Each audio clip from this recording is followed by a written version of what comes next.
को जनरेशन मध्ये काय व्हायचं, टर्बाईन बॉयलरची स्टीम टर्बाईन रोटेट करण्यासाठी वापरायची. टर्बाईन काय करायचं, जनरेटरला रोटेट करायचं. So first produced energy is electricity. Okay. आता को जनरेशन मध्ये काय व्हायचं, जी काही वेस्टेड स्टीम आहे टर्बाईन मधली, that is use to heat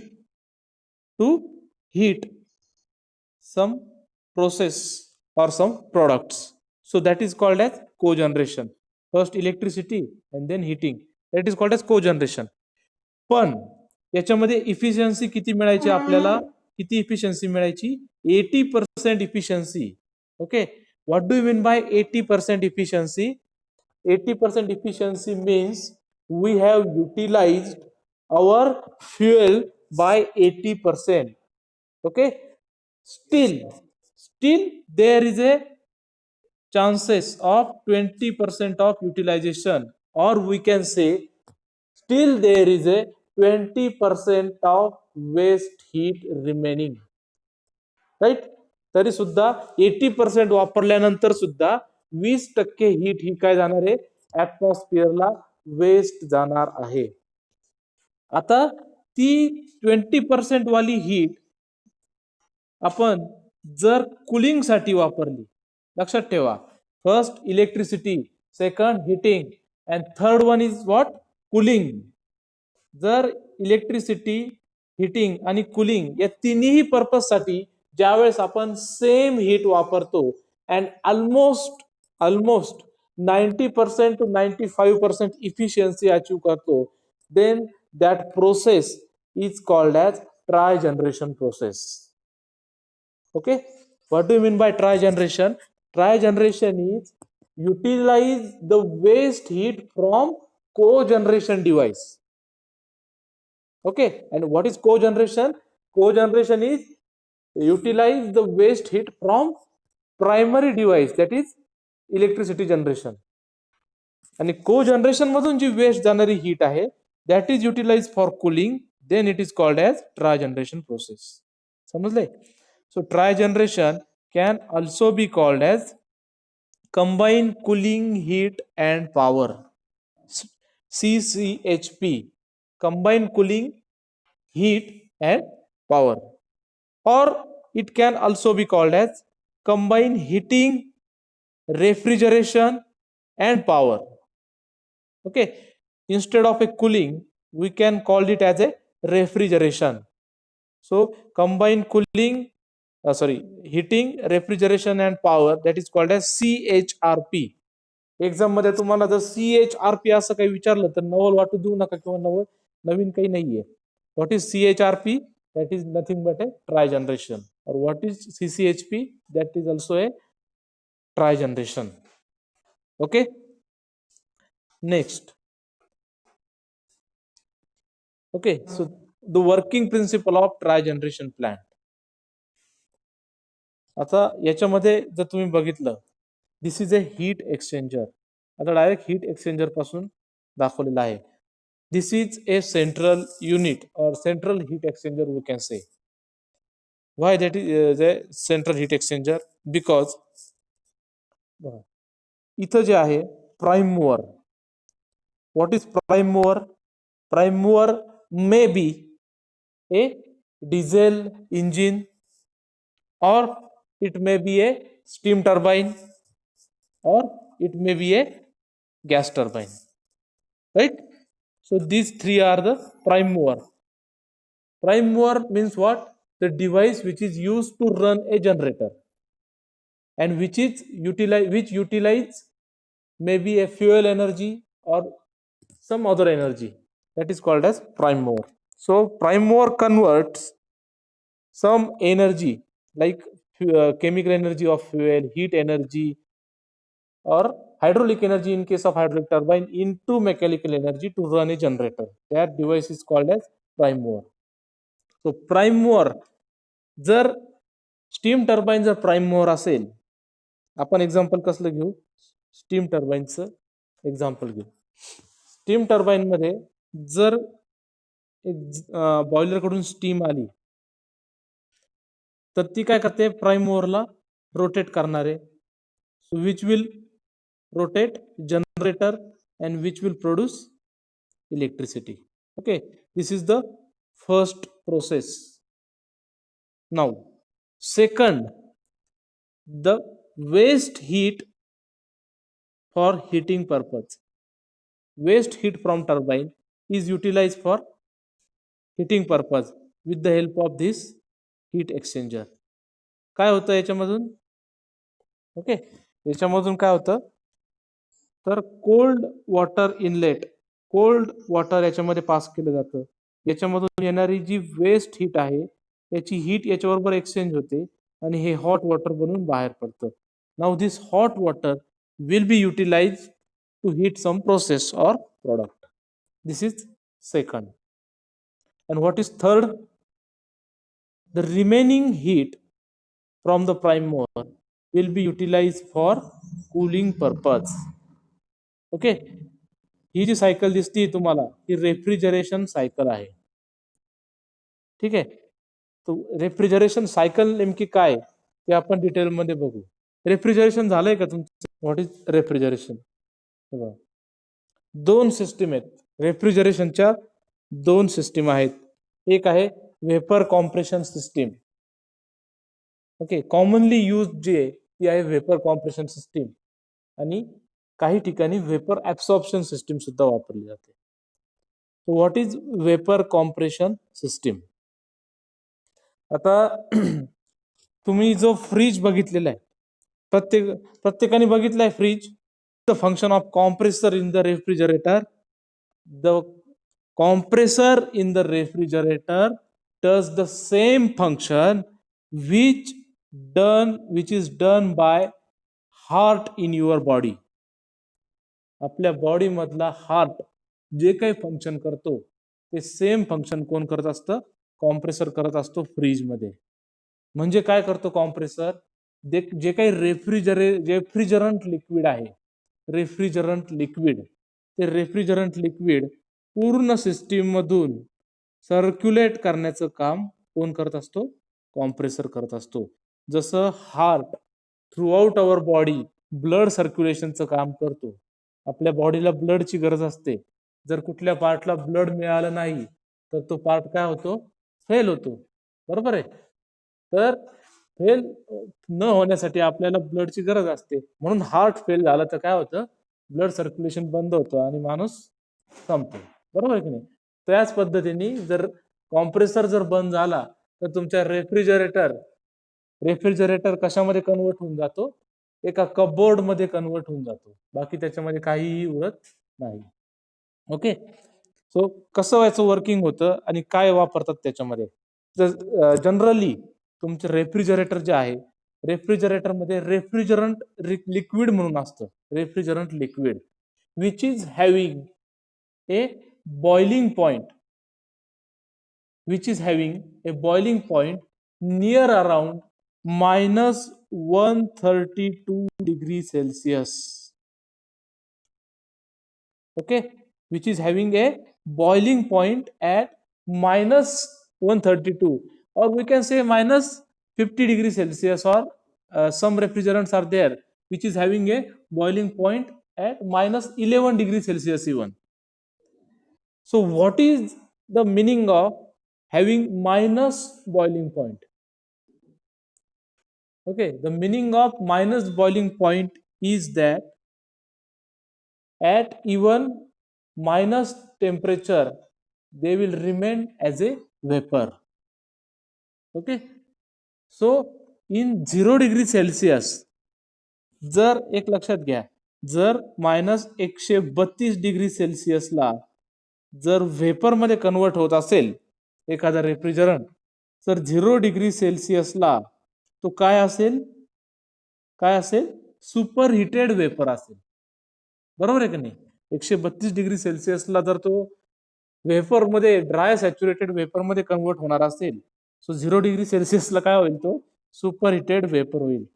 so that is why the refrigerant liquid having -132 degree Celsius boiling point is used in a vapor compression system. which is generally designated as R132 or 122. There are many types of refrigerant.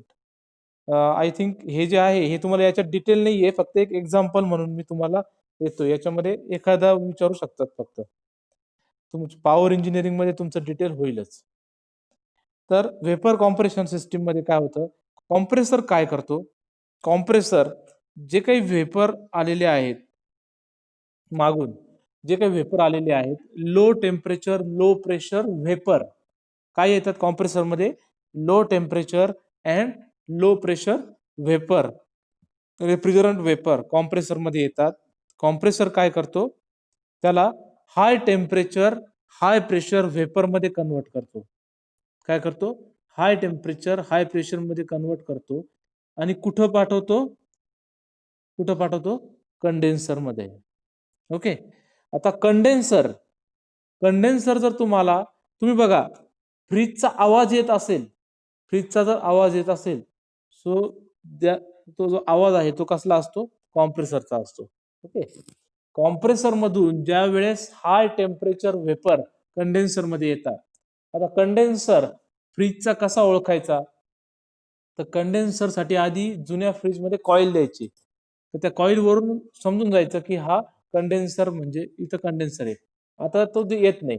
पण जर तुमचं fridge चालू असल्यानंतर साधारणतः एक भाग तुम्हाला हाताने गरम लागतो, लागतो का, तर जो हात तुम्हाला गरम लागतो, ओके, जो हात तुम्हाला गरम लागतो तो भाग म्हणजे कोणता आहे, कंडेन्सर आहे. कंडेन्सर मध्ये काय केलं जातं, कंडेन्सर मध्ये जे काही आता दोन हीट आहे महत्वाच्या, कुठल्या, सेन्सिबल हीट आणि लॅटेंट हीट. काय डिफरन्स आहे, कोणाला सांगता येईल, सेन्सिबल हीट आणि लॅटेंट हीट मध्ये काय फरक आहे.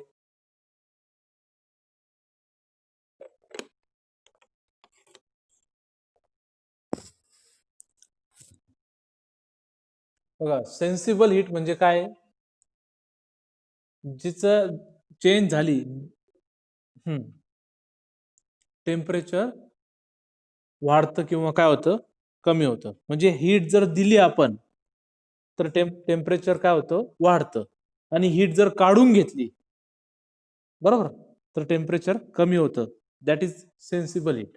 आणि लेटेंट हीट म्हणजे काय, ज्याच्यामध्ये टेम्परेचर चेंज होत नाही, फक्त काय होते, फेज चेंज होते. That is called as latent heat. So रेफ्रिजरेशनच्या कंडेन्सर मध्ये काय होतं, लॅटेंट हीट एक्सचेंज होते. लॅटेंट हीट एक्सचेंज होते म्हणजे काय होतं, टेम्परेचर, ठीक आहे, इथं काय होतं, टेम्परेचर आणि सेन्सिबल आणि लॅटेंट दोन्ही पण होतात. सेन्सिबल काय होतं की टेम्परेचर कमी होतं, at certain degree Celsius temperature कमी होतं आणि प्रेशर खूप डाऊन होऊन जातं. ओके, प्रेशर आणि टेम्परेचर दोन्ही सुद्धा काय होतं, डाऊन होऊन जातं. आणि जे काही हाय टेम्परेचर म्हणजे जे गरम लागणारे जे वेपर आहेत ते आता नॉर्मल टेम्परेचरला किंवा डाऊन टेम्परेचरला गेलेले असतात. ओके. आता कंडेन्सर मध्ये त्याची लो प्रेशर आणि काय म्हणतो आपण, हाय प्रेशर, आपण असं म्हणू शकतो, हाय प्रेशर आणि लो टेम्परेचर जे वेपर आहेत हे कुठे जाणार आहेत, एक्सपान्शन वॉल मध्ये जाणार आहे. एक्सपान्शन वॉल म्हणजे काय, what do you mean by expansion. Expansion आणि कॉम्प्रेशन हे दोन्ही काय आहे, एकमेकांच्या अपोजिट आहे. एक्सपान्शन मध्ये काय होतं, आपण व्हॉल्यूम काय करतो, वाढवतो, बरोबर आहे. एक्सपान्शन मध्ये काय होतं, आपण व्हॉल्यूम वाढवतो, सॉरी, आता एक मिनिट, एक्सपान्शन वॉल मध्ये काय होतं एक्झॅक्ट सांगतो मी तुम्हाला. जे काही त्याचं प्रेशर जास्त आहे, टेम्परेचर कमी. आता याला समजा ही जर ट्यूब असेल आणि याच्यातून रेफ्रिजरंट पास होत असेल, तर आपण त्याला काय करतो, त्याला एका कॅपिलरी ट्यूब मधून पास करतो, म्हणजे व्हॉल्यूम आपण त्याला रिड्यूस करतो. यांनी काय होतं, प्रेशर काय होणार आहे, कमी होऊन जाणार, एकदम ड्रॉप होतो, सडनली प्रेशर काय होतं, ड्रॉप होऊन जातं. आणि इतक्या मोठ्या प्रमाणात प्रेशर ड्रॉप झाल्यामुळे त्याचं टेम्परेचर जे आहे ते आणखीन ड्रॉप होतं. आणि इतकं ड्रॉप होतं की त्याचं जे व्हेपर आहे वेपरचं कन्वर्जन कशामध्ये होतं, लिक्विड मध्ये होऊन जातं. Okay, and now that liquid refrigerant, आता एक लक्षात घ्या, -132 वेपर मध्ये आहेत. -132°C काय आहे, वेपर आहे. तर लिक्विड जर असेल तर त्याचं टेम्परेचर किती असेल, -132°C पेक्षा कमी असणार आहे. म्हणजे याचा अर्थ एवढ्या कमी डिग्री सेल्सिअसला जर तो पुढे पास झाला कोणत्या डिव्हाइस मध्ये, तर तिथं काय करणार आहे, तो त्याचे कूलिंग इफेक्ट प्रोड्यूस करणार आहे. Okay, so finally that liquid refrigerant having temperature less than -132°C is passing through evaporator, and evaporator is a space where we keep our food. इव्हॅपोरेटर म्हणजे कोणता स्पेस असतो, जिथं आपण आपले फूड पार्टिकल वगैरे जे आहे ते आपण स्टोअर करून ठेवतो, आणि इथं आपल्याला रेफ्रिजरेटिंग इफेक्ट मिळतात. आता इथं जे काही फूड प्रिझर्व केलेले त्याची हीट पुन्हा याला मिळते, आणि हा काय होतो, वेपर मध्ये कन्वर्जन होतं, आणि हे वेपर पुन्हा काय होतं, कॉम्प्रेसरला जातं. This cycle is repeated till our fridge is on, refrigerator is on. Okay, this is vapor compression system. And next जे आहे, next is a vapour absorption system. आता वेपर ऍब्सॉर्प्शन सिस्टीमला काय लागतं बघा. वेपर ऍब्सॉर्प्शन सिस्टीम मध्ये हा condenser तसाच आहे, एक्सपान्शन वॉल तशीच आहे, इव्हॅपोरेटर पण तसाच आहे, फक्त कॉम्प्रेसरच्या जागी हे 2 युनिट आलेले आहेत. कॉम्प्रेसर त्याच्यातून रिप्लेस केलेला आहे, आणि त्याच्या जागी काय काय आलेलं आहे, दिस ऍब्सॉर्बर अँड जनरेटर. आता काय होतं, ऍब्सॉर्बर मध्ये काय होतं आणि जनरेटर मध्ये काय होतं, हे तुम्हाला आता समजलं की तुम्हाला आता ट्राय जनरेशनचा कन्सेप्ट समजून जाईल, की जिथून नेमकं एक्झॅक्ट तुमची लिंक लागेल काय होतं. आपल्याला इव्हॅपोरेटर आपण वेपर कॉम्प्रेशन सिस्टीम मध्ये बघितलंय. इव्हॅपोरेटर मध्ये काय होतं की लिक्विड रेफ्रिजरंट येतो. आता वेपर ऍब्सॉर्प्शन सिस्टीम मध्ये काय वापरतात, अमोनिया ऍज ए रेफ्रिजरंट वापरतात. काय वापरतात, अमोनिया ऍज ए रेफ्रिजरंट वापरतात, कारण त्याचा पण बॉइलिंग पॉइंट काय आहे, एकदम कमी आहे. So ammonia is used as a liquid refrigerant in the vapour absorption system. So हा जो लिक्विड अमोनिया इव्हॅपोरेटर मध्ये येतो, इव्हॅपोरेटर मध्ये आपण काहीतरी स्टोअर केलेलं असतं, जे काही कॉम्पोनंट आहे ते, जे काही कॉम्पोनंट आहे, सुरू झालं पुन्हा, जे काही वेस्ट हीट आपण प्राईम मोर मधली वेस्ट हीट जी आपण कुठं दिली होती, या वेपर ऍब्सॉर्प्शन सिस्टीमला जनरेटर मध्ये दिलेली होती. आलं ना लक्षात, व्हॉट इज जनरेटर, तर हीच जनरेटर, हा जो जनरेटर आहे तो जनरेटर काय फंक्शन करतो, तर हा जनरेटर जे याच्यामध्ये काय फंक्शन करतो, स्ट्रॉंग सोल्युशनचं वीक सोल्युशन मध्ये कन्वर्ट करतो. अमोनिया वेपर आणि वॉटर या दोघांना सेपरेट करण्याचं काम करतो, आणि त्याच्यामुळेच पुढे जाऊन काय होतात, कूलिंग इफेक्ट प्रोड्यूस होतात. सो एकच इनपुट जे काही रेफ्रिजरेशन सिस्टीम मध्ये लागतं, that is vapour absorption system refrigeration मध्ये लागतं, that is a heat, and it is received with the help of trigeneration. Okay, so this is the main concept of trigeneration. In this case we have produced electricity, then we produced or we utilize the waste heat for heating purpose. This is 40%, this is also a 40%, total 80%, and remaining heat will be utilized for refrigeration or cooling, and that will be around 10 to 15%.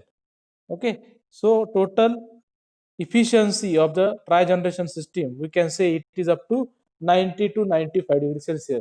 Exact 100°C अवघड, difficult to achieve, but we can achieve 90 to 95°C efficiency in the trigeneration plant. Okay, so this is a trigeneration plant. This is efficiency calculation for try generation system. हा तुम्हाला जो diagram दिसते schematic ही इफिशियन्सीसाठी दिसते. काय दिसतं इथं gas engine. Gas engine म्हणजे gas turbine समजा तुम्ही. बघा इथं काय होतं नॅचरल गॅस त्याला एक इनपुट म्हणून दिलाय. जर 2.5 मेगावॅट जर प्रोड्यूस झालं असतं 2.5 मेगावॅट प्रोड्यूस झालं असतं किंवा आता आपण जर का कॉमन याच्यात जनरल टर्म मध्ये जर हे केलं तर वॅट वॅट म्हणजे काय एनर्जी किंवा पॉवरचं 2.5 मेगावॅट एवढी हीट कशाने जनरेट केली आहे गॅसनी. तर फायनल आउटपुट मिळताना इलेक्ट्रिसिटीचं किती मिळालं पाहिजे 2.5 मेगावॅट जर मिळालं तर आपण काय म्हणू शकलो असतो 100% इफिशियन्सी. ओके बट इथं बघितलं तुम्ही इलेक्ट्रिसिटी किती प्रोड्यूस झालेली आहे 1 मेगावॅट. किती झालेली आहे 1 megawatt. So which is 40%. Okay now next 30% of the heat the 20% of the heat is utilized for heating purpose. For example kitchen, laundry, rooms etc. याच्यासाठी किती यूज केली आहे 20% of heat is utilized. So total 40% and 20% become 60%. And from remaining 40% heat 30% of heat is utilized in vapor absorption system, that is cooling or refrigeration. So total 40 plus 20 plus 30 becomes 90%. So 90% of utilization of fuel will give you a 90% efficiency, that is 10% of loss. Okay, so this is how efficiency of a tri-generation system can be calculated. समजले trigeneration system मध्ये heating हे example दाखवलेलं आहे. Next relationship between cogeneration and trigeneration. What is the relation between cogeneration and trigeneration. So the inner rectangle काय दाखवतोय CHP, that is common heating and power, which is a co-generation plant. आता इथं काय दाखवतंय power demand.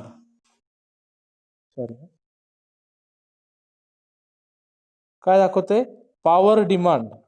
Okay तो power demand आणि public grid म्हणजे electricity. Power is what electricity. Primary energy primary energy means steam or heat energy. Prime mover means turbine, and here generator produces electricity.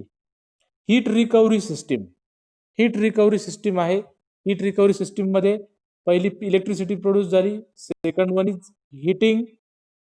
Okay heat demand. This is co-generation.